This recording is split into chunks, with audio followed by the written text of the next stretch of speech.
എനിക്ക് ഒരിക്കലും റിഗ്രറ്റ് ഇല്ല ജർമ്മനിയിൽ വന്നതിനെ പറ്റിയും വൺ ഡേ നമ്മൾ ലക്ഷ്യത്തോടു കൂടി എത്തുന്നു.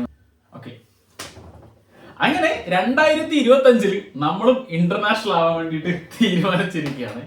യെസ്, നമ്മളും അങ്ങനെ ഒരു പോഡ്കാസ്റ്റ് ട്രാവൽ സീരീസ് വ്ളോഗ്സ് ഇങ്ങനെ ഒരു പരമ്പരയാണ് നമ്മൾ തുടങ്ങാൻ വേണ്ടിയിട്ട് പോകുന്നത്. യെസ്, അതിനു മുന്നേ നമ്മൾ ആരാണെന്ന് പരിചയപ്പെടുത്തണം. ഞാൻ രാഹുല്, ഷാഹിൻ ഷാ. ഓക്കെ, നമ്മൾ രണ്ടുപേരും ഇപ്പോൾ ജർമ്മനിയിലാണല്ലോ കേട്ടോ. പിന്നെ അപ്പൊ നമ്മൾ ഇങ്ങനെ കുറെ നാളായിട്ട് ഇങ്ങനെ വിചാരിക്കുകയാണ് നമുക്ക് കൈൻഡ് ഓഫ് കൊളാബ് ചെയ്തിട്ട് വീഡിയോസും പരിപാടികളൊക്കെ ചെയ്യണം എന്നുള്ളത്. അപ്പോൾ അങ്ങനെയുള്ള ഒരു സീരീസ് ഓഫ് വീഡിയോസ് ആയിരിക്കും ഇനി നമ്മുടെ ചാനലിൽ വരുന്നുണ്ടാവുക. അപ്പോൾ welcome back to our channel and our series of episodes. Okay, അപ്പൊ നമ്മൾ സത്യം പറയാലോ ഈ ഒരു പ്രോഗ്രാം അല്ലെ ഈ ഒരു പരിപാടി നമ്മളൊരു പോഡ്കാസ്റ്റ് പോലെ ചെയ്യണം എന്നൊക്കെ മുന്നേ ഫ്രണ്ട്സിന്റെ കൂടെയൊക്കെ ഇരിക്കും നമ്മളിങ്ങനെ പിന്നെ സംസാരിച്ചിട്ട് ചുമ്മാ തമാശ പോലെയൊക്കെ പറയാറാണ്. നമ്മളൊരു സെറ്റ് ഓഫ് മലയാളീസ് ഇവിടെ ഉണ്ട്, അപ്പൊ നമ്മളിങ്ങനെ പറയാറുണ്ട്. പക്ഷെ അതിന് ഇന്നലെ നമ്മുടെ വീട്ടിലായിരുന്നേ.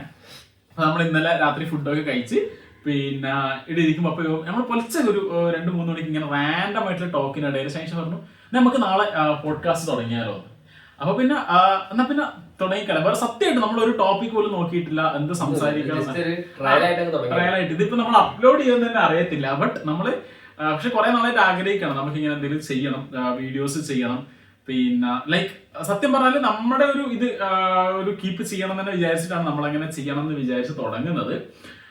അപ്പോ പിന്നെ ഒന്നും എന്താ സംസാരിക്കുന്ന ടോപ്പിക് ഒന്നും അറിയില്ല. അപ്പൊ നമ്മൾ തന്നെ വിചാരിക്കുന്നു നമ്മുടെ ലൈഫിനെ പറ്റി തന്നെ പറഞ്ഞിട്ട് തുടങ്ങാം എന്നുള്ളത്. അല്ല ഷൈൻഷ, നമ്മുടെ ജീവിത പരമ്പരകളെ പറ്റിയും നമ്മുടെ കഥകളെ പറ്റിയും നമ്മുടെ ജർമ്മൻ സ്റ്റോറീസിനെ പറ്റിയൊക്കെ പറഞ്ഞു തുടങ്ങാന്നാണ് നമ്മൾ ഇന്ന് വിചാരിക്കണത്. സോ എവിടെ നിന്ന് തുടങ്ങും? Let's start. നാട്ടിൽ നിന്ന് തുടങ്ങാം അല്ലെ? എന്നാല് ഷൈൻഷ എഴുതിയ നാട്ടില്? നാട്ടില് കൊല്ലത്താണ്. കൊല്ലം അഞ്ചൽ എനിക്കറിയാം. അഞ്ചലിൽ ഞാൻ വന്നിട്ടുണ്ടായിരുന്നു കോളേജിൽ പഠിക്കുന്ന സമയത്ത്. പഠിച്ചത് എനിക്കറിയാം, നിങ്ങൾക്ക് വേണ്ടിയിട്ടാണ് ഞാൻ ചോദിക്കുന്നത്. ഞാൻ കോളേജ് പഠനം പറഞ്ഞാൽ തമിഴ്നാട്ടിലായിരുന്നു. കേരളമൊക്കെ വിട്ട് കുറച്ച് മാറിയിട്ടായിരുന്നു തമിഴ്നാട്ടില്. അതിന്റെ പുറകിൽ ഒരു വലിയ കഥയുണ്ട്, അതിലേക്ക് നമുക്ക് പിന്നെ പോവാം. അപ്പം അവിടായിരുന്നു എന്റെ ഹയർ എഡ്യൂക്കേഷൻ. കഴിഞ്ഞിട്ട് പിന്നെ ഒബ്വിയസ്ലി എല്ലാവരും നോക്കുന്ന എഞ്ചിനീയറിംഗ് മെക്കാനിക്കൽ ആയിരുന്നു. പിന്നെ ഒരു വർഷം ഗ്യാപ്പ്, അത് ഇങ്ങോട്ട് വരാനായിട്ടുള്ള ഒരു നമ്മുടെ IITs എന്നുള്ള കാര്യങ്ങൾക്ക് വേണ്ടി അങ്ങനെ കുറച്ച് പോയി. അതിനുശേഷം 1 year ബാക്ക് വീണ്ടും ജർമ്മനിയിലേക്ക്. ഇനി എന്നെ പറ്റി ചോദിക്കുന്നോ? അല്ലെ ഞാൻ അങ്ങനെ തന്നെ പറഞ്ഞോളൂ. ഓക്കെ, ഞാൻ തലശ്ശേരി ആണ് സ്ഥലം. തലശ്ശേരി എക്സാക്ട്ലി പറഞ്ഞു കഴിഞ്ഞാല് പിണറായി നമ്മുടെ CMന്റെ നാട്ടിലാണ്.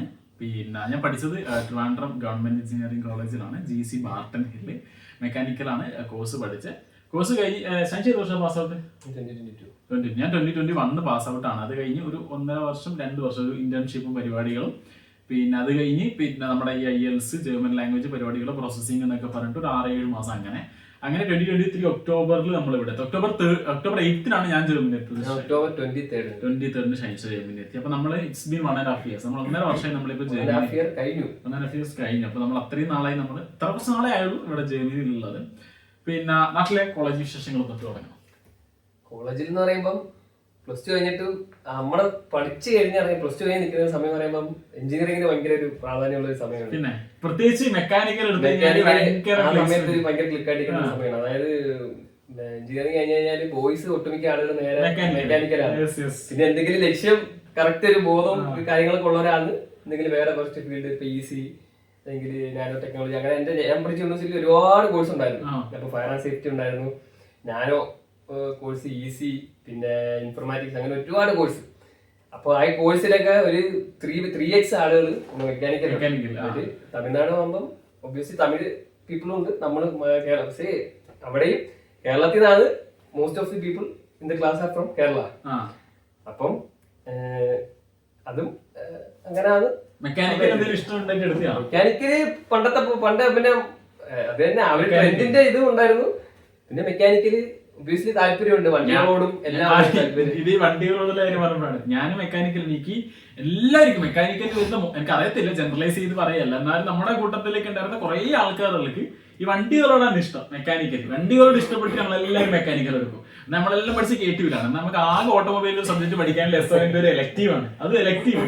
അപ്പൊ മെക്കാനിക്കൽ പഠിച്ചു കഴിഞ്ഞിട്ട് എന്താ വണ്ടികളുടെ പാർട്സ് ഒന്നും എനിക്ക് പ്രത്യേകിച്ച് അറിയില്ല കേട്ടോ. പിന്നെ അത് എക്സ്പീരിയൻസ് ഉള്ളവർക്കൊക്കെ നമ്മുടെ നാട്ടിലെ എഡ്യൂക്കേഷന്റെ ഒരു സിസ്റ്റം അതിനൊക്കെ നമ്മൾ ശക്തമായും വ്യക്തമായും നമ്മൾ സംസാരിക്കേണ്ടത്. നമുക്ക് സത്യം പറഞ്ഞാൽ നമ്മൾ നാട്ടിൽ നിൽക്കുന്ന ഒരാൾക്ക് ആ ഒരു പോയിന്റ് ഓഫ് വ്യൂ നോക്കുമ്പോൾ ഒന്നും മനസ്സിലാകത്തില്ല. നമ്മൾ ഇവിടേക്ക് എത്തി കഴിഞ്ഞപ്പോഴാണ് നമ്മൾ പഠിച്ചത് എന്താണ്, ഇപ്പൊ നമ്മൾ എന്താണ് പഠിക്കുന്നത്.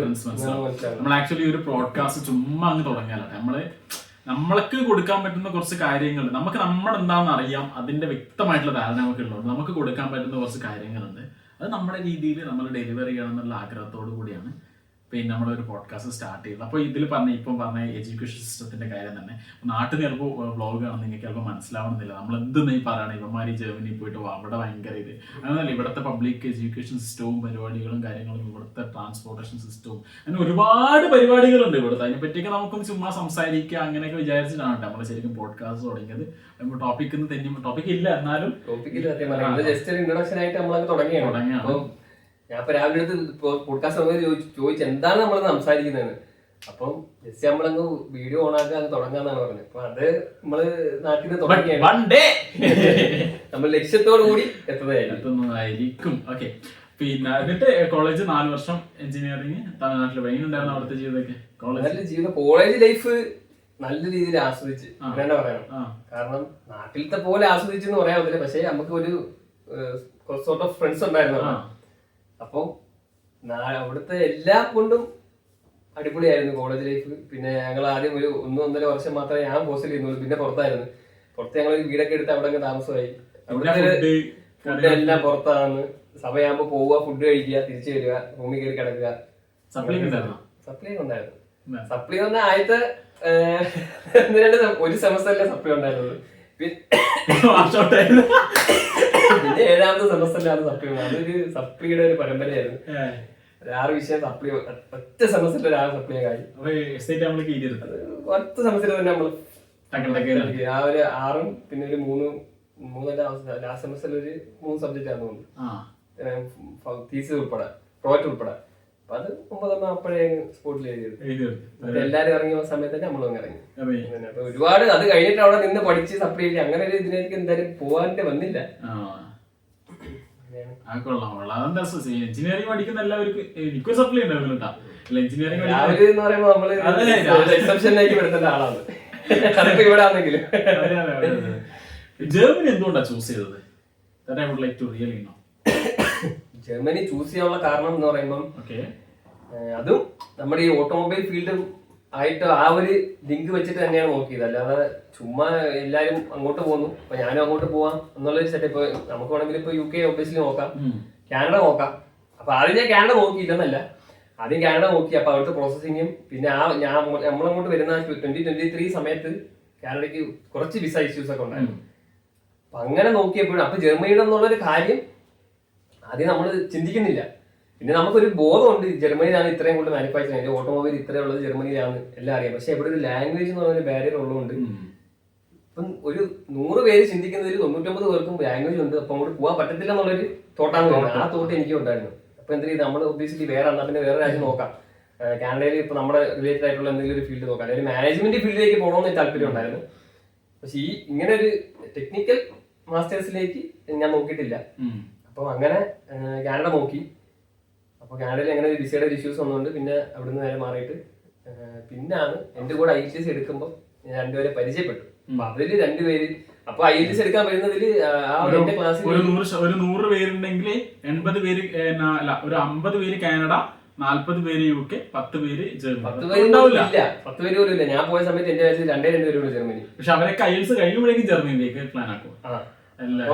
അങ്ങനെയാണ് ജർമ്മനിയെ പറ്റി ഞാൻ ഇനീഷ്യലി അറിയുന്നത്. പിന്നെ എന്റെ ഒരു ഫാമിലി ഫ്രണ്ട് ഒരു പുള്ളിക്കാരൻ ഉണ്ടായിരുന്നു. അപ്പൊ പുള്ളിക്കാരൻ എന്റെ അടുത്ത് ഇങ്ങനെ പറഞ്ഞു, ജർമ്മനി ഇതേപോലെ എനിക്കറിയാവുന്ന ഒരാൾ പോയിട്ടുണ്ട്. അപ്പൊ അവിടെ ലാംഗ്വേജിന്റെ പ്രശ്നം ഉണ്ടോ എന്ന് എനിക്കറിയില്ല, പക്ഷെ പുള്ളിയുടെ കോൺടാക്ട് ചെയ്യാൻ തരാം, പുള്ളിയെ കോൺടാക്ട് ചെയ്ത് സംസാരിച്ച് നോക്കുന്നുണ്ട്. അങ്ങനെ പുള്ളിയെ വഴി കോൺടാക്ട് ചെയ്ത് വന്നപ്പോഴാണ് ഇവിടെ ജർമ്മൻ അത്യാവശ്യമില്ല, അപ്പം എഡ്യൂക്കേഷൻ ആയിട്ട് വരാനായിട്ട് ഇംഗ്ലീഷ് മതി. പക്ഷേ ഒബ്വിയസ്ലി ഇവിടെ വന്ന് നിങ്ങൾക്ക് പിടിച്ചിരിക്കണമെന്നുണ്ടെങ്കിൽ എന്തായാലും ജർമ്മൻ വേണം. അപ്പം ഇങ്ങോട്ട് വരാൻ ഉദ്ദേശിക്കുന്ന ആരാണെങ്കിലും നാട്ടിൽ നിന്ന് പഠിച്ചു തന്നാൽ അത്ര നല്ലത്. നമുക്ക് പേടിയായിരിക്കും ഒരു ജർമ്മനി നമ്മൾ ആരോ അങ്ങനെ നടന്നു പോകുന്നു. അപ്പൊ എന്റെ നാട്ടിൽ നിന്ന് ആദ്യമായിട്ട് ഇങ്ങോട്ട് വരുന്നത് ഞാനാണ്. എന്റെ അറിവിൽ അപ്പൊ ആരും ഇവിടെ എത്തിയിട്ടില്ല. എന്റെ നാട്ടിൽ നിന്നും ഇല്ല, പിന്നെ എന്റെ ഇല്ല, പിന്നെ എന്റെ ആഷിക്ക് അടുത്ത സെമസ്റ്റർ. അപ്പം അവൻ ഞങ്ങൾ അത് പിന്നെ ഞാൻ ഈ എന്റെ അഡ്മിഷൻ പ്രോസസ് കഴിഞ്ഞ് തീർന്ന് ഞാൻ ഒരു സെമസ്റ്റർ ആദ്യം വേറെ യൂണിവേഴ്സിറ്റി നമുക്ക് അഡ്മിഷൻ കിട്ടി സിക്കാഗോയില്. ഏജൻസി ത്രൂ ആയിരുന്നു. അതും ഒരു ട്രാപ്പായിരുന്നു. അപ്പൊ അത് ത്രൂ ഒരിക്കലും ഒരു 95% മലയാളികളെല്ലാം ആ ഒരു യൂണിവേഴ്സിറ്റി ആ ഒരു കോഴ്സിലേക്ക് അങ്ങനെ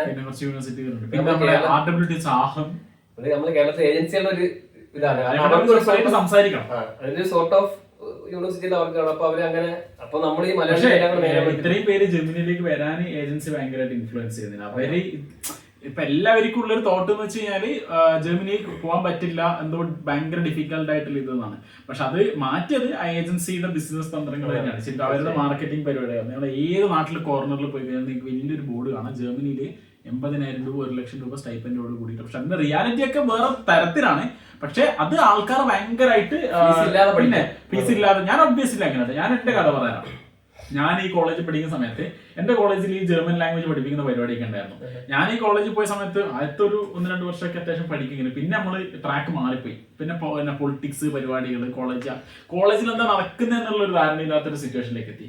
അപ്പൊ ഇതുപോലെ ഒരു കോളേജിൽ ഇങ്ങനെ നമ്മുടെ എനിക്കൊന്ന് ASMEയുടെ ASME നമ്മുടെ മെക്കാനിക്കൽ ASMEയുടെ അണ്ടറിൽ ഒരു മെമ്മോ ഇങ്ങനെ ക്ലാസ്സിൽ വന്നു. ജർമ്മൻ ലാംഗ്വേജ് ASMEനാണ് തോന്നുന്നു, കറക്റ്റ് അറിയത്തില്ല. ജർമ്മൻ ലാംഗ്വേജ് പഠിപ്പിക്കുന്നതിന് പിന്നെ ഏതൊരു ലെവലിലും 15,000 രൂപ. ഞാൻ എന്റെ ബാക്കിൽ ഇരുന്ന് ചിരിക്കുക. 15,000 രൂപ ജർമ്മൻ ലാംഗ്വേജ് പഠിക്കും. പട്ടുണ്ടാകുന്നിട്ട് ആ സമയത്ത് നമ്മൾ എന്താ ഷവായ അല്ലേ സംസമിലെ അതിനത്ര ഷവായ അതിനത്ര ഷവായ കഴിക്കാൻ ഇങ്ങനെ ചിരിക്കും. ബാക്കിൽ നിന്ന് ചിരിച്ചിട്ടുണ്ട് ഞാൻ. എനിക്ക് ഇപ്പോഴും ഓർമ്മയുണ്ട്. എനിക്ക് ASMEയുടെ തോന്നുന്നു. എന്നിട്ട് അപ്പൊ എന്റെ മനസ്സിലില്ല. പക്ഷെ എനിക്ക് എന്റെ ഈ മാസ്റ്റേഴ്സ് പഠിക്കാനുള്ള ഒരു മെയിൻ ആയിട്ടുള്ള മോട്ടീവ് സത്യം പറഞ്ഞു കഴിഞ്ഞാൽ കൂടുതൽ പഠിക്കണം എന്നൊരു ആഗ്രഹം. എനിക്ക് പെട്ടെന്ന് ജോലി എടുക്കാൻ വയ്യാന്ന് സത്യമായിട്ട് ഒരു ആഗ്രഹമുണ്ട് കേട്ടോ. ഞാനവിടെ പഠിക്കുക. ഞാൻ ഡിപ്ലോമ കഴിഞ്ഞപ്പോ വീട്ടുകാരെ 10th കഴിഞ്ഞാൽ ഡിപ്ലോമ ചെയ്തു. പക്ഷെ എന്നാലും എനിക്ക് എഞ്ചിനീയറിംഗ് എടുക്കണമെന്നുള്ള അധികം ആഗ്രഹം ഉണ്ടായിരുന്നു. കണ്ട് എന്റെ നാട്ടിൽ നിന്ന് ആപ്പനൊക്കെ എഞ്ചിനീയറിംഗ് കഴിഞ്ഞ് ദുബായിലേക്ക് പോയി. ആ ഒരു ഇതാണ് എന്റെ മനസ്സിൽ. ദുബായിൽ പോകണം, ദുബായിലല്ല വേറെ സ്ഥലത്ത് പോകണം, എഞ്ചിനീയർ ആയിട്ട് വർക്ക് ചെയ്യണം, പൈസ ഉണ്ടാക്കണം, അങ്ങനെ ഇങ്ങനെയെന്നൊക്കെ അല്ലേ. അപ്പൊ അതാണ് എന്നെ ട്രിഗർ ചെയ്തത് എഞ്ചിനീയറിംഗ്. പിന്നെ അപ്പൊ ഞാൻ അങ്ങനെ എഞ്ചിനീയറിംഗിന് നിൽക്കുമ്പോഴാണ് ഞാൻ ഇങ്ങനെ ജർമ്മൻ ലാംഗ്വേജ് ഇത് കണ്ടു. പക്ഷെ നമ്മളതൊന്നും മൈൻഡ് ആക്കിയില്ലേ. അപ്പൊ കോഴ്സ് കഴിഞ്ഞപ്പോ പിന്നെ എന്നാ ചെയ്യേണ്ടതെന്നുള്ള ധാരണയില്ല. അപ്പൊ നമ്മളൊരു ഫ്രണ്ട്സ്, നമ്മളൊരു കിരൺ പറഞ്ഞ ഫ്രണ്ട്, അവന് പിന്നെ നമ്മളൊരു ഗ്രൂപ്പ് ക്രിയേറ്റ് ചെയ്ത് ജർമ്മനി പോന്നിട്ട് ഒരു 6 പേര് ഗ്രൂപ്പ് ക്രിയേറ്റ് ചെയ്ത്. ഓനിപ്പോഴും നാട്ടിലുണ്ട് കേട്ടോ. ഓനെ എഞ്ചിനീയറിംഗ് കഴിഞ്ഞ് LLBക്ക് MA LLBക്ക് ഓൻ കയറി. ബാക്കി ഗ്രൂപ്പിലുണ്ടായിരുന്ന എല്ലാവരും ജർമ്മനിലെത്തി. അബൂ എന്ന് പറഞ്ഞൊരുത്തെ, പിന്നെ നമ്മളെ ഫ്രണ്ട് തന്നെ മാഗ്നി വർഗീരല്ലേ, വിഷ്ണു KS, പിന്നെ ഒന്നിന് കുറച്ച് പേരുണ്ട്, ഷർവീൻ, അങ്ങനെയുള്ള കുറച്ച് പേര്. പിന്നെ അപ്പോ ഞാനിങ്ങനെ എന്ത് ചെയ്യണം. അപ്പൊ ഞാൻ കരുതുന്ന കാനഡയിൽ പോകുന്നു. അപ്പൊ വീട്ടിനടുത്തുള്ള അച്ഛന്റെ ഫ്രണ്ടിന്റെ മോൻ എന്നാലുള്ള ഓന് പിന്നെ പുള്ളിക്കാരെ കാനഡയിലേക്ക് പോയി. ഓനൊക്കെ പേപ്പറൊക്കെ വന്ന് വിസയൊക്കെ വന്ന് ഇങ്ങനെ നിൽക്കുക. ഞാൻ ഒരു ദിവസം രാവിലെ തന്നെ ഓനിങ്ങനെ കാണാൻ പോയി, സംസാരിച്ച് എങ്ങനെയാണ് അങ്ങനെ. അപ്പൊ ഇങ്ങനെ കാനഡയിലെ കോളേജുകളും കാര്യങ്ങളൊക്കെ ഇങ്ങനെ പറഞ്ഞാണ്. അപ്പൊ ഞാൻ കരുതി എനിക്ക് സത്യം ഒരു ധാരണയിൽ സത്യമായിട്ടും എഞ്ചിനീയറിംഗ് കഴിഞ്ഞിട്ട് എക്സാമിന് പഠിക്കുക, പാസ്സാവുക, ഇറങ്ങാന്നല്ലാതെ എന്തെന്നാ പഠിച്ച് എങ്ങനെയാ പ്രോജക്ട് ചെയ്യുക, തീസിസ് പോലും എഞ്ചിനീയറിംഗിന്റെ തീസിസ് പോലും ഇല്ല. നമ്മൾ കോളേജിൽ ഒരു ഹയർ എഡ്യൂക്കേഷൻ ഡിപ്പാർട്ട്മെന്റ് ഉണ്ട്. ആ മെക്കാനിക്കൽ ഡിപ്പാർട്ട്മെന്റ് ആയിട്ട് നമ്മൾ ചെയ്ത തീസിസ് എന്ന് പറഞ്ഞു കഴിഞ്ഞാൽ ആ ഡിപ്പാർട്ട്മെന്റിന് അണ്ടറിൽ പിന്നെ ഒരു കരമന റിവർ ഉണ്ട് തിരുവനന്തപുരത്തിലെ. കരമന റിവർ ഒരു ക്ലീനിങ്ങിന്റെ ഒരു സെൻട്രൽ ഗവൺമെന്റിന്റെ ഒരു പ്രോജക്ട്, നല്ല സംഭവമായിരുന്നു. പക്ഷെ നമ്മൾ കോവിഡ് ടൈം ആയതുകൊണ്ട് നമ്മൾ ആ പ്രോജക്റ്റിലേക്ക് കയറി. അതിലൊരു സുജാ മാം എന്ന് പറഞ്ഞ TPLCയിലെ ഒരു ഡിപ്പാർട്ട്മെന്റിലെ മാം ഉണ്ട്. മാം റിപ്പോർട്ട് വെച്ചിട്ട് മാം എല്ലാം സെറ്റാക്കി, അവരുടെ PGകൾ എല്ലാവരും സെറ്റാക്കി. അതിന്റെ റിപ്പോർട്ടിന്റെ പരിപാടികൾ നമുക്ക് വന്നു. നമ്മളതിൽ കുറച്ച് വർക്ക് എടുത്ത് ഡാറ്റ സെറ്റ് ചെയ്ത് അത്ര മാത്രമേ നമ്മൾ ചെയ്തു. അപ്പൊ എന്താണ് തീസിസ് ചെയ്യേണ്ടതെന്നുള്ള പോലുള്ള ധാരണ പോലും എനിക്കില്ല. അപ്പൊ ഞാൻ കരുതി എന്നാലും എനിക്കൊരു ധാരണ, നമ്മൾ എന്തായാലും അറിഞ്ഞല്ലേ ഇത്രയും പൈസയൊക്കെ ഇൻവെസ്റ്റ് ചെയ്തിട്ട്. അപ്പോൾ എന്നാ ഒരു ഇന്റേൺഷിപ്പ് ചെയ്യാന്ന് കരുതിയിട്ട് നമ്മൾ നാട് വിട്ടിട്ട് തന്നെ പോകാൻ ഒഡീഷയിൽ പോയിട്ട് ഒരു ഇലക്ട്രിക് വെഹിക്കിൾ. അപ്പൊ ഞാൻ അവിടെ പോയി ഡിസൈനിങ്.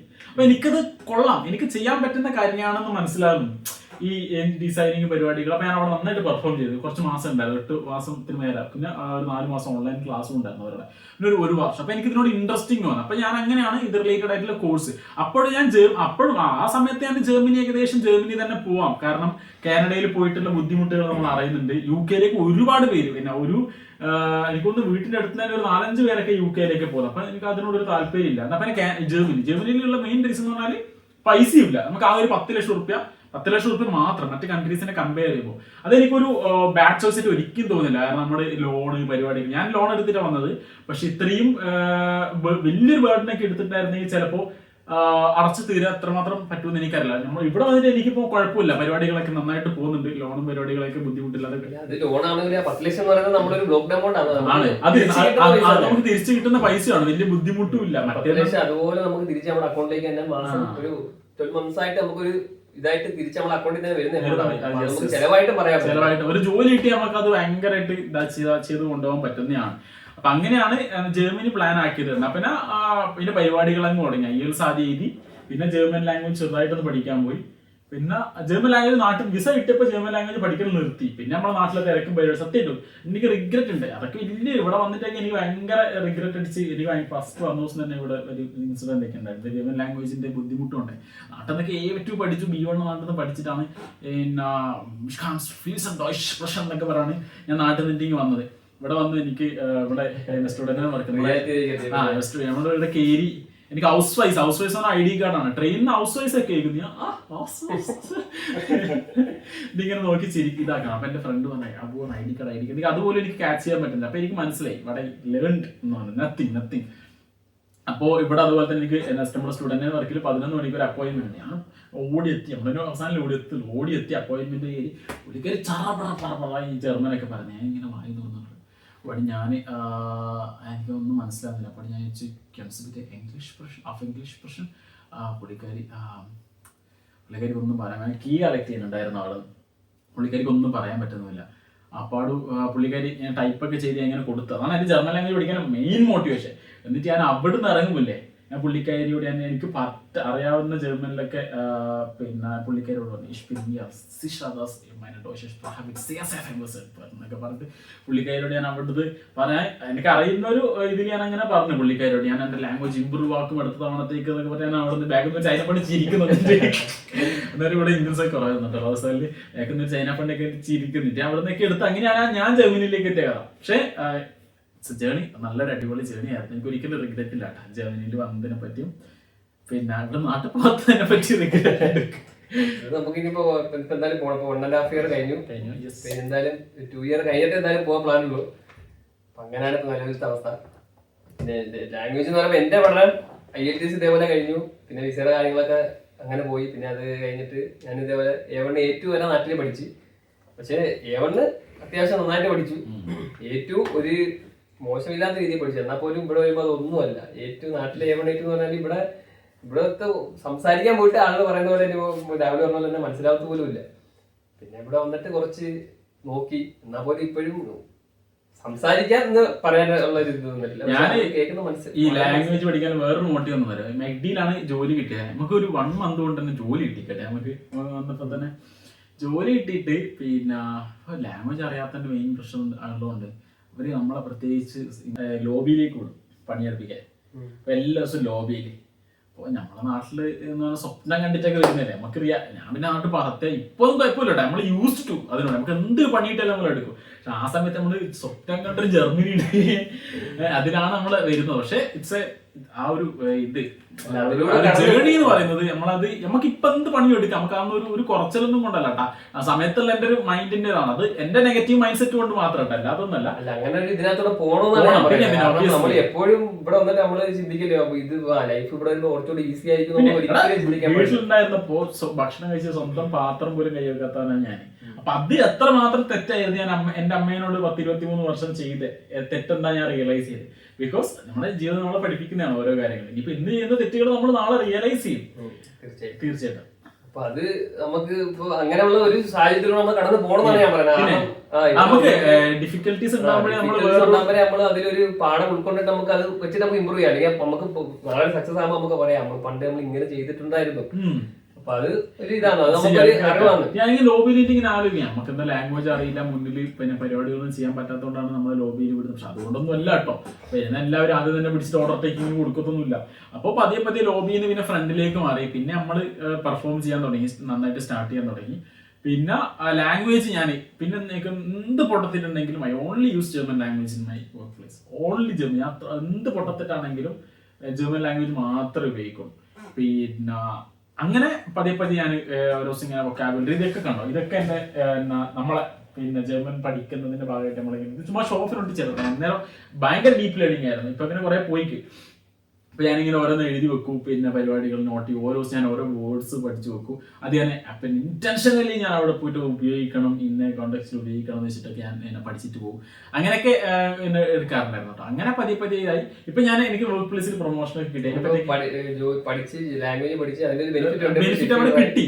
അത് നമ്മളൊരു മാനേജ്മെന്റ് ഇതിൽ കയറി അവിടെ, പിന്നെ അതിനാണ് കേട്ടില്ല നമുക്ക് ചെറിയ പൈസന്റെ ബെനിഫിറ്റും ഉണ്ട്. പിന്നെ ആ പൈസക്കും അപ്പുറം നമുക്കൊരു എക്സ്പീരിയൻസ് തന്നെയാണ്. ഇപ്പൊ ആൾക്കാരായിട്ട് നമുക്ക് ഡയറക്റ്റ് കമ്മ്യൂണിക്കേറ്റ് ചെയ്യാം, നമുക്ക് എന്ത് വന്നാലും ആൾക്കാരോട് സംസാരിക്കാം, അവരോട് എന്തും പറയാം. മീൻസ് നമുക്ക് ഒരു മാഗ്നിയിലുള്ള ഒരു മാനേജ്മെന്റ് പൊസിഷനിൽ നമ്മളൊക്കെ കയറി. അതെനിക്ക് ഭയങ്കര സാറ്റിസ്ഫാക്ഷൻ ആണ്. 1.5 ഇയേഴ്സിലേക്ക് വലിയ സംഭവമൊന്നുമല്ല, എന്നാലും ഒന്നും ഇല്ലാത്തത് നമ്മൾ ഉണ്ടാക്കിയെടുത്തൊരു സംഭവം കുറച്ച് കാണാനും പറ്റില്ല. കാരണം അവന്റേതായ രീതിയിൽ പഠിച്ച് ലാംഗ്വേജ് അത്രയും ഡിഫിക്കൽട്ട് ആണ് എന്ന് വെച്ചാൽ ഭയങ്കര ഡിഫിക്കൽട്ട് എന്നല്ല, എന്നാലും ഒന്നൊരാൾക്ക് ആ ഒരു ട്രാക്കിലേക്ക് കയറാൻ കുറച്ച് പാടാണ്. അതായത് ഇപ്പൊ നമ്മളിവിടെ വന്നിട്ട് നമുക്ക് ഇംഗ്ലീഷ് വെച്ച് നമുക്ക് ക്ലാസ്സിന് പോകാൻ നോക്കുമ്പോൾ ആര് നോക്കിയാലും കുഴപ്പമില്ല, ജീവിച്ച് പോവാൻ ഇംഗ്ലീഷ് മതി. പക്ഷേ ജർമ്മൻ ലാംഗ്വേജ് ഇവിടെ പിടിച്ചു നിൽക്കണമെങ്കിൽ എന്തായാലും ജർമ്മൻ ലാംഗ്വേജ്. അപ്പൊ നമുക്ക് അതിനകത്ത് ആ ഒരു ഒഴുക്കില് ഒന്ന് പോവാ, കുഴപ്പമില്ല, അടുത്ത മാസം നോക്കാം, അല്ലെ അടുത്ത മാസം നോക്കാം എന്നുള്ള ഇതിൽ നമ്മൾ കാരണം ഇവിടെ നമുക്ക് ജീവിച്ചു പോകണമെങ്കിൽ ഇംഗ്ലീഷ് മതി എന്ന് പറഞ്ഞു. കാരണം എന്താ, ഇവിടെ ഒന്നും കമ്മ്യൂണിക്കേഷൻ്റെ അത് കുറേ കാര്യങ്ങൾ നടക്കും. പിന്നെ നമുക്ക് മെയിൻ ആയിട്ട് വേണ്ടത് യൂണിവേഴ്സിറ്റി ഒബ്വിയസ്ലി നമുക്ക് ഇംഗ്ലീഷിലാണ്. അതിനെപ്പറ്റി നമുക്ക് ബോധരാവത്തേ വേണ്ട. ക്ലാസ് മുറി കയറി കഴിഞ്ഞാൽ നമ്മൾ ഇംഗ്ലീഷ് മാത്രമേ യൂസ് ചെയ്യുള്ളൂ. പിന്നെ നമ്മൾ മെയിൻ ആയിട്ട് സാധനം മേടിക്കാനാണ്. അവിടെ നമുക്ക് മിഡ് കാർട്ട് ബിറ്റ് ഇല്ല. നമ്മള് സാധനങ്ങള് നാട്ടിലെ പോലെ ഒന്നല്ലല്ലോ, അരക്കിലോ പഞ്ചസാര, അരക്കിലോ ഉപ്പ്, അങ്ങനെയല്ല. നമ്മള് സൂപ്പർ മാർക്കറ്റിൽ പോയി സാധനങ്ങൾ എടുക്കുന്നു, എന്തിൽ പോയിട്ട് നമ്മൾ പറയുന്നു മിഡ് കാർട്ട് ബിറ്റ് വന്നിട്ട് കാർട്ടിൽ നമ്മൾ പേയ്മെന്റ് അടിച്ചിട്ട് വരുന്നു. അവിടെ നേരെ നമ്മളെ റൂമിൽ വെച്ച് ചിക്കൻ കറിയും ചോറും ഉണ്ടാക്കും. നേരെ വർക്കിന് പോയിട്ട് എന്താ, പിന്നെ ലാംഗ്വേജ് അറിയുന്നവന് അറിയുന്ന പണി കിട്ടും, എല്ലാത്തവന് ഇവിടെ ഇഷ്ടപ്പെട്ട ഇങ്ങനത്തെ ഓപ്പർച്യൂണിറ്റി കിട്ടും. അൺസ്കിൽഡ് വർക്കേഴ്സിനൊക്കെ ഇല്ലാത്തവർ അങ്ങനത്തെ ജോലി കിട്ടും, അവരങ്ങനത്തെ വർക്ക് എടുക്കും. അപ്പൊ നമുക്കൊരു കമ്മ്യൂണിക്കേഷൻ വരുന്നില്ല. പക്ഷെ നമ്മള് അങ്ങനെ ഒരു ബുദ്ധിമുട്ട്, ലൈക്ക് നമുക്കൊരു ലാംഗ്വേജ് ഇല്ലാതെ നമുക്കൊന്നും നടക്കൂല എന്ന് തോന്നുന്ന ഒരു സിറ്റുവേഷൻ ഉണ്ട്. ഈ ഹൗസ് ബിൽഡും കുട്ടികളുടെ കേസ്, അവർക്ക് ലാംഗ്വേജ് ഇല്ലാതെ അവർക്ക് ഒന്നും നടക്കില്ല. നമ്മുടെ കേസിൽ നമ്മുടെ ഇതാണ്, നമുക്ക് ഇവിടെ ഒരു വഴിയിലേക്ക് ഇങ്ങനെ പോകുന്നുണ്ട്. അവര് വേറൊരു പാത്ത, അവർക്ക് ലാംഗ്വേജ് ഇല്ലാതെ നടക്കില്ല. അവര് വന്നു കഴിഞ്ഞാൽ അവരുടെ ഒരു കുറച്ച് മാസം ഭയങ്കര സ്ട്രഗ്ലിംഗ് ആണെന്ന് കേട്ടിട്ടുണ്ട്. അവർക്ക് പിന്നെ ഇവരുടെ നമ്മളെ ചിലപ്പോൾ സ്റ്റാൻഡേർഡ് വിഷയമായിരിക്കും പഠിച്ചിട്ടുണ്ടാവും. ഇവര് ചിലപ്പോൾ മ്യൂണിക്കിലൊക്കെ പോയിട്ട് പെട്ടു വന്നവരുടെ അവസ്ഥയ്ക്ക് ഭയങ്കര ബുദ്ധിമുട്ട്. നാട്ടിൽ നിന്ന് പഠിച്ചിട്ട് വന്നു കഴിഞ്ഞാൽ ഇവിടെ വരുമ്പോ അത് ഒരു B1 വരെ പഠിച്ചിട്ട് നാട്ടിൽ നിന്ന് വന്നവരെ എനിക്കറിയാം. ഇവിടെ വന്നിട്ട് പറയും എന്നാലും പോലും ബുദ്ധിമുട്ടാണെന്ന് പറയും. പിന്നെ ഇവിടെ വന്നിട്ട് റിയാലിറ്റിയിലേക്ക് എത്തുമ്പോൾ കുറച്ചുകൂടെ ബുദ്ധിമുട്ടാണ്. ഞാൻ കണ്ട വേറെ നാട്ടിൽ നിന്നൊക്കെ B1 ഒക്കെ പഠിച്ചിട്ട് വന്നിട്ട് ഇവിടെ എത്തി പേടിച്ച് പോയിട്ട് നിർത്തി പോകുന്ന ടീംസ്, പേടിച്ച് പോയിട്ട് പിന്നെ നാളെ നോക്കാം, പിന്നെ നോക്കാം. നമ്മളെ നാട്ടിൽ പഠിച്ചതേ അല്ല ലാംഗ്വേജ്. അപ്പൊ ഇതിനാ പിന്നെ കുറച്ച് കഴിഞ്ഞിട്ട് നോക്കാന്ന് വിചാരിച്ചിട്ടേ. പക്ഷെ ഒരു ഇത്രയും വർഷമായിട്ട് എനിക്ക് തോന്നിയത് പഠിച്ചു തുടങ്ങിയത് എന്തുകൊണ്ടും നല്ലതായിരുന്നു ജർമ്മൻ ലാംഗ്വേജ്. ഒന്നാമത് ഇവിടെ എന്തായാലും ജോലി ഒന്നും എടുത്ത് സെറ്റിൽ ആവേണ്ട ഒന്നും എനിക്കില്ല, പിന്നെ എനിക്കുണ്ടോ പക്ഷെ എന്നാലും അതിൻ്റെ കൂടെ ലാംഗ്വേജ് പഠിക്കാതെ നമ്മളൊരു സ്ഥലത്ത് നിൽക്കുമ്പോൾ നമ്മൾ അതിന്റെ ഇന്റഗ്രേറ്റ് ചെയ്തിട്ട് അങ്ങ് പോകാൻ ഏറ്റവും നല്ല വിധം നമ്മൾ അങ്ങനെ പോകുന്നത് തന്നെയാണ്. അപ്പോൾ അത് പറഞ്ഞു വന്നത് വെച്ച് കഴിഞ്ഞാൽ ജർമ്മനിയിലേക്ക് വരുന്നുണ്ടെങ്കിൽ ഏറ്റവും ഇമ്പോർട്ടൻ്റ് ആയിട്ടുള്ള ഒരു കാര്യമാണ് ജർമ്മൻ ലാംഗ്വേജ്. കുറേ പേര് ചോദിക്കും പിന്നെ ഇൻസ്റ്റയിലൊക്കെ വേണ്ടി, ബ്രോ ലാംഗ്വേജ് ഇല്ലാതെ വരാൻ പറ്റൂ, ലാംഗ്വേജ് ഇല്ലാതെ പറ്റൂ, സെറ്റാണോ, അതാണ് ഈ കോഴ്സിന് സ്കോപ്പ് ഉണ്ടോ, ഡാറ്റ എഞ്ചിനീയറിംഗ് സ്കോപ്പ് ഉണ്ടോ, മറ്റേ ആർട്ടിഫിഷ്യൽ ഇന്റലിജൻസിന് സ്കോപ്പ് ഉണ്ട്. മക്കളെ ഇവിടെ എല്ലാ കോഴ്സിനും അതിൻ്റെതായിട്ടുള്ള സ്കോപ്പ് ഉണ്ട്, എന്നാൽ എല്ലാത്തിനും അതിൻ്റെതായിട്ടുള്ള ലിമിറ്റേഷൻസ് ഉണ്ട്. നിങ്ങളുടെ സ്കില്ലിനെ ഡിപ്പെൻഡ് ചെയ്തിട്ടാണ് എല്ലാ കാര്യങ്ങളും. ലാംഗ്വേജ് അതിന് വലിയൊരു ഘടകമാണ്. അതിന്റെ കൂടെ ഇവിടെ പഠിക്കാനും ഇവിടെ സെറ്റിൽ ആവാനാണ് താല്പര്യം. അല്ലാതെ ചുമ്മാ ഒരു ഇന്റർനാഷണൽ ഡിഗ്രിക്ക് വേണ്ടിയിട്ട് ഇവിടെ വന്ന് എന്നാ പിന്നെ കോഴ്സ് കഴിഞ്ഞിട്ട് നാട്ടിൽ പോയാണെങ്കിൽ ഞാൻ നിങ്ങൾ ഇത്ര എഫേർട്ട് ഇട്ടിട്ട് ലാംഗ്വേജ് പഠിക്കണം എന്ന് പറയില്ല. ആ സമയം കൊണ്ട് നിങ്ങൾക്ക് നല്ലൊരു സ്കിൽ സെറ്റ് നിങ്ങൾ ഡെവലപ്പ് ചെയ്തെടുത്തിട്ടുണ്ടെങ്കിൽ പിന്നെ ഒരു പക്ഷേ നിങ്ങൾക്ക് അത് ഡിപ്പെൻസ് ഓൺ ആൾക്കാരാണ്, നമുക്കൊന്നും പറയാൻ പറ്റില്ല. ഇപ്പൊ എന്റെ ലക്ഷ്യമായിരിക്കില്ല വേറൊരാളുടെ ലക്ഷ്യം, ഷൈൻഷയുടെ ലക്ഷ്യമായിരിക്കില്ല ഇപ്പൊ എന്റെ ലക്ഷ്യം. അപ്പോ പക്ഷെ ഇവിടെ സെറ്റിൽ ആയിട്ട് ഇവിടെ ജീവിച്ച് ഇവിടുത്തെ ലൈഫ് സ്റ്റൈലായിട്ട് മുന്നോട്ട് പോകാൻ ആഗ്രഹമുള്ളവരാണ് ഒബ്വിയസ്ലി ലാംഗ്വേജ് പഠിച്ചിട്ട് വരിക. പിന്നെ നമ്മൾ അത്ര എക്സ്പെർട്ടുകളൊന്നുമല്ല കേട്ടോ, നിങ്ങളെ ഇങ്ങനെ അഡ്വൈസ് ചെയ്തിട്ട് പറയുന്നൊന്നല്ല, നമ്മുടെ ലൈഫ് പിന്നെ ഒബ്വിയസ്ലി കുറച്ച് കാര്യങ്ങളൊക്കെ. പിന്നെ അതിനായിട്ടുള്ള ബുദ്ധിമുട്ടുകളും ഉണ്ട് ജർമ്മൻ ലാംഗ്വേജിന്. അതൊക്കെയാണ് ജർമ്മൻ ലാംഗ്വേജിന്റെയും പരിപാടികളുടെ ഒക്കെ കാര്യം.